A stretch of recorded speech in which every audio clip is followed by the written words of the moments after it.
Imagine this, it's a quiet, peaceful day in 12th century England. The year is around 1150, and we find ourselves in the small village of Woolpit, nestled in Suffolk. The locals go about their daily routines, tending to the fields, feeding the animals, and gathering crops. Woolpit, named after its famous wolf pits, seems like any other typical English village of the time. But on this particular day, something utterly strange happens. Two children, a brother and sister, are discovered near the village, wandering out of the wolf pits. But they are not like any children the villagers have seen before. Their skin, unusually, is green. Yes, green. They speak a language no one can understand, wear unfamiliar clothes, and appear utterly lost in a world that isn't theirs.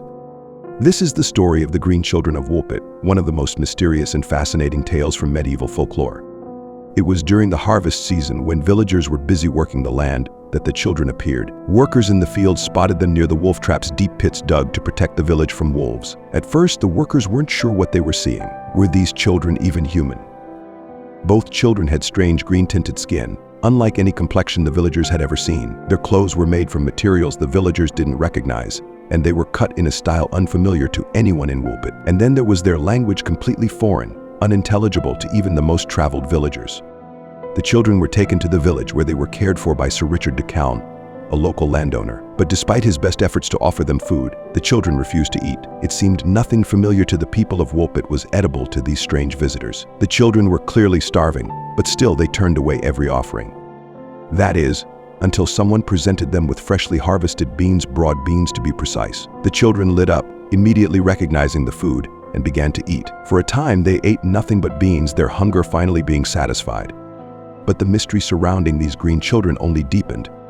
Over time, the villagers tried to piece together who these children were and where they had come from. As the days passed, their skin began to lose its green hue, gradually becoming more like the pale complexion of the villagers. Slowly, the children began to learn English, and eventually they could explain their origins, or at least attempt to. What they told the villagers was astonishing. The children claimed they came from a land called St. Martin's Land, a place where everyone had green skin and where the sun never shone as brightly as it did in Woolpit. Their homeland was dim, with a perpetual twilight or dusk-like quality, and there was no clear separation between night and day. They said that their world lay just beyond a great river. The children recalled how they had been tending their father's livestock when they heard a strange sound, a loud bell-like noise. Curious, they followed the sound and suddenly found themselves in a cave. After wandering through the cave for what felt like hours, they eventually emerged into bright daylight, completely disoriented. That's when they were found by the villagers in Woolpit. Their story was both captivating and deeply perplexing. How could they have traveled from such a distant, unknown land? Was this place, St. Martin's Land, somewhere beneath the earth, or perhaps in another realm altogether? Sadly, the boy grew ill not long after they arrived in Woolpit and eventually died. But the girl, who survived, adapted to her new life in England. As she learned more of the language and culture, she integrated into society, even being baptized into the Christian faith. As the years passed, the girl, who had once been a complete mystery, became more of a familiar face in the village. Eventually, she grew up, got married, and lived what appeared to be a relatively normal life. According to some accounts, she took the name Agnes and married a man from King's Lynn. But despite her assimilation into the community, the story of her green skin and strange origins was never forgotten. It haunted Woolpit, a puzzle that no one could definitively solve. So what are we to make of this strange story? Over the centuries, the tale of the Green Children of Woolpit has sparked many theories, ranging from the fantastical to the more mundane. One of the more popular explanations is that the children were members of an underground race or came from a parallel dimension. Some have speculated that they may have lived in a hidden world beneath the surface of the earth, explaining the perpetual twilight they described. Others believe they might have wandered into Woolpit from another realm entirely, perhaps entering through a portal or cave that links our world with theirs. Another, less fantastical theory suggests that the children might have come from Flanders, a region that was at the time experiencing political turmoil. Some historians believe that the children could have been Flemish refugees who had fled persecution. Their green skin could have been a result of malnutrition, particularly a condition known as chlorosis, which can cause a greenish tint to the skin due to iron deficiency.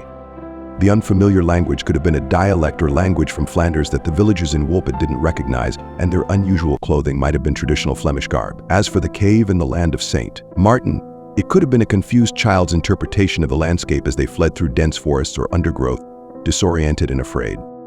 Other scholars have suggested that the story could be an allegory or a fable, possibly representing outsiders or people who were different in some way. The green skin could have been a metaphor for their foreignness, and the children's eventual assimilation into society could symbolize the integration of outsiders into English culture. The story of the Green Children of Woolpit continues to fascinate, hundreds of years later. Whether you believe in the supernatural elements or prefer a more grounded explanation, there's no denying the strange allure of this tale. It speaks to our deep curiosity about the unknown, about what lies beyond the edges of our world and our understanding. The children's origins may never be fully explained, and that's part of what makes their story so compelling. Were they lost travelers from a distant land, refugees from war-torn Flanders? Or could they truly have come from another world, one that exists in the shadows just beyond our reach? In the end, the story of the Green Children of Woolpit remains one of England's most enduring mysteries, a captivating legend that leaves us with more questions than answers. And so the Green Children of Woolpit fade into history, leaving behind only a trail of wonder, speculation, and intrigue. Their story, both strange and enchanting, reminds us of the enduring power of mystery and the human imagination. Who were they? Where did they come from? Perhaps we'll never know. But that's the beauty of legends. They keep us wondering, long after the last word is spoken.